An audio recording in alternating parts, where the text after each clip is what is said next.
제1부. 옷은 권력과 품격을 말하는 언어였다. 사람은 옷을 통해 자신의 모습을 드러냅니다. 조선 왕실도 마찬가지였습니다. 왕이 입는 옷, 왕비가 입는 옷, 세자와 세자빈, 그리고 신하들의 의복은 모두 엄격한 규정에 따라 달랐습니다.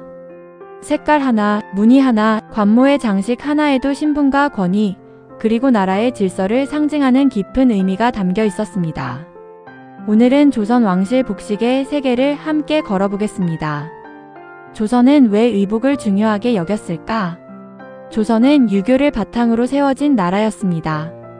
유교에서는 사람의 말과 행동뿐 아니라 복장도 예의 중요한 요소로 여겼습니다. 누구를 만나는지, 어떤 행사를 치르는지, 계절이 언제인지에 따라 입는 옷이 달라졌습니다. 왕도 예외가 아니었습니다. 왕은 자신의 취향대로 옷을 입을 수 없었으며 모든 의복은 국가의 법도에 맞아야 했습니다. 왕의 상징 곤룡포. 왕을 떠올리면 가장 먼저 생각나는 옷이 곤룡포입니다. 곤룡포는 왕이 평상시 공식 업무를 볼 때 입던 대표적인 예복이었습니다. 붉은색 바탕에 금실로 수놓은 용무늬가 가장 큰 특징입니다. 많은 사람들이 붉은색이 왕만의 색이라고 생각하지만 조선에서는 왕세자도 상황에 따라 붉은 계통의 곤룡포를 입었습니다. 다만 왕의 곤룡포는 용의 발톱수와 장식, 함께 착용하는 관과 허리띠 등에서 엄격한 차이가 있었습니다.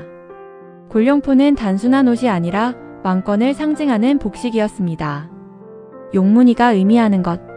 곤룡포에 새겨진 용은 단순한 장식이 아니었습니다. 동아시아에서 용은 하늘의 뜻을 받아 나라를 다스리는 군주의 상징이었습니다. 왕의 가슴과 등에는 용을 원 안에 넣은 포가 달렸습니다. 이는 왕이 하늘과 백성을 연결하는 존재라는 의미를 담고 있었습니다. 또한 용 주변에는 구름과 바다, 산 등의 문양을 함께 수놓아 천하를 다스리는 왕의 권위를 표현했습니다. 면류관의 의미. 왕이 가장 중요한 국가의식에서 쓰는 관은 면류관입니다. 면류관 앞뒤에는 구슬을 꿰은 줄이 길게 늘어져 있습니다. 이 구슬은 단순한 장식이 아니라 깊은 뜻을 담고 있습니다. 왕이 고개를 함부로 움직이지 않고 항상 신중하게 행동하며 사사로운 감정을 드러내지 말라는 의미였습니다. 또한 눈앞의 작은 이익보다 나라 전체를 바라보라는 상징으로도 해석됩니다. 조선은 왕의 복식 하나에도 군주의 덕목을 담아냈습니다. 왕의 옷은 한 벌이 아니었다. 곤룡포만이 왕의 전부는 아니었습니다. 왕은 행사에 따라 전혀 다른 복식을 착용했습니다. 종묘나 사직에서 제사를 지낼 때는 제례복을, 외국 사신을 맞이할 때는 의식에 맞는 예복을, 평상시에는 비교적 간소한 상복을 입었습니다. 계절에 따라서도 옷감이 달라졌습니다. 여름에는 모시와 얇은 비단, 겨울에는 솜을 넣은 옷과 모피를 사용하여 체온을 유지했습니다. 왕실 복식은 예법과 실용성을 함께 갖춘 체계였습니다. 왕의 옷은 국가가 만들었다. 왕의 의복은 일반 장인이 만드는 것이 아니었습니다. 궁궐 안에는 의복을 담당하는 관청과 숙련된 장인들이 있었습니다. 최고급 비단과 염색 재료를 사용했고 문양 하나를 수놓는 데에도 오랜 시간이 걸렸습니다. 특히 즉위식이나 혼례에 사용하는 예복은 수개월에 걸쳐 제작될 만큼 정성과 기술이 들어갔습니다. 왕의 옷은 곧 나라의 품격을 보여주는 상징이었습니다. 옷을 보면 신분을 알 수 있었다. 조선에서는 멀리서도 옷만 보면 상대의 신분을 알 수 있었습니다. 왕과 왕비, 세자, 문관과 무관, 내시와 궁녀는 모두 서로 다른 복식을 착용했습니다. 색깔과 문양, 관모와 허리띠, 장식 하나까지 모두 법으로 정해져 있었습니다. 복식은 질서를 유지하는 중요한 장치였으며 누구나 자신의 신분에 맞는 옷을 입는 것이 조선 사회의 원칙이었습니다. 다음 이야기. 왕비는 어떤 옷을 입었을까요? 화려한 저기에는 어떤 상징이 담겨 있었으며 세자빈과 대비의 의복은 어떻게 달랐을까요? 다음 제2부에서는 왕비와 왕실 여성들의 복식 그리고 궁중 의복 속에 담긴 아름다움과 상징을 함께 살펴보겠습니다. 제2부. 왕비의 옷 국모의 품격을 담다. 조선 왕실에서 왕의 옷이 왕권을 상징했다면 왕비의 옷은 국모로서의 품격과 권위를 표현했습니다. 왕비는 단순히 왕의 배우자가 아니었습니다. 궁궐 안모든 여성들의 중심이었고 왕실의 질서를 책임지는 존재였습니다. 그래서 왕비가 입는 옷에는 아름다움뿐 아니라 어머니 같은 자애로움과 왕실의 위엄이 함께 담겨 있었습니다. 이번 시간에는 조선 왕비와 왕실 여성들의 복식을 살펴보겠습니다. 왕비의 가장 화려한 예복 저게. 왕비가 가장 중요한 의식에서 입었던 옷은 저기였습니다. 저기는 왕비의 최고 예복으로 왕실 혼례, 책봉식, 즉위와 같은 중요한 국가 의례에서 착용했습니다. 이름의 적은 꿩을 의미합니다.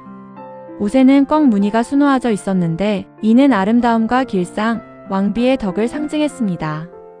화려한 색과 정교한 자수는 왕비의 지위와 왕실의 권위를 보여주었습니다.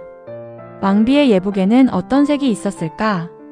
왕비의 복식은 시대에 따라 조금씩 달랐지만 붉은색 계열과 푸른색, 황색 계통이 조화를 이루었습니다. 특히 왕비의 대례복은 매우 화려한 색채와 장식을 갖추었습니다. 하지만 단순히 아름답게 보이기 위한 것이 아니었습니다. 색 하나하나에는 왕실의 질서와 상징이 담겨 있었습니다. 조선에서는 색도 하나의 언어였습니다. 왕비의 머리 장식. 왕비의 복식에서 빠질 수 없는 것이 머리 장식입니다. 왕비는 중요한 의식에서 큰 머리 장식과 화려한 비녀, 족두리 등을 사용했습니다. 이 장식들은 단순한 치장이 아니라 왕실 여성의 지위를 나타냈습니다. 특히 혼례나 국가 의례 때의 왕비 모습은 조선 왕실 문화의 아름다움을 가장 잘 보여주는 장면이었습니다. 대비와 후궁의 옷은 달랐다. 궁궐 안에는 왕비 외에도 대비와 후궁들이 있었습니다. 대비는 왕의 어머니 또는 선왕의 왕비로 왕비보다 높은 예우를 받았습니다. 따라서 복식에서도 더 높은 격식을 갖추었습니다. 후궁 역시 품계에 따라 입는 옷과 장식이 달랐습니다. 빈, 귀인, 소위, 수계 등 품계에 따라 복식 규정이 정해져 있었습니다. 조선 왕실에서는 옷이 곧 신분의 표시였습니다. 왕실 여성의 평상복. 왕비라고 해서 항상 화려한 예복만 입은 것은 아니었습니다. 평상시에는 비교적 단정하고 실용적인 옷을 입었습니다. 저고리와 치마를 기본으로 하였으며 계절에 따라 옷감과 색상을 달리했습니다. 궁중 여성들의 평상복은 화려함보다 단정함과 품위를 중요하게 여겼습니다. 왕세자와 세자빈의 복식. 왕세자는 미래의 왕이 될 사람이었습니다. 따라서 왕과 비슷한 형태의 복식을 착용했지만 왕과 구별되는 규정이 있었습니다. 왕세자의 골룡포는 왕과 색과 문양에서 차이가 있었고 사용하는 용무늬의 표현도 달랐습니다.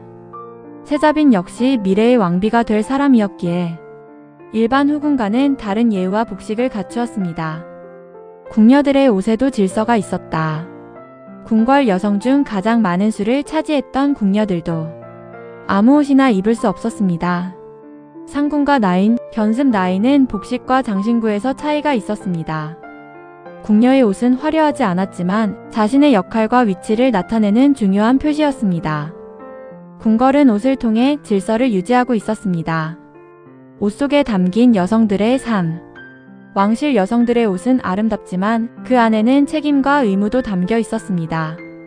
왕비의 화려한 적의 뒤에는 궁모로서의 무거운 책임이 있었고 궁녀의 단정한 옷 뒤에는 평생 궁궐을 지켜야 했던 삶이 있었습니다.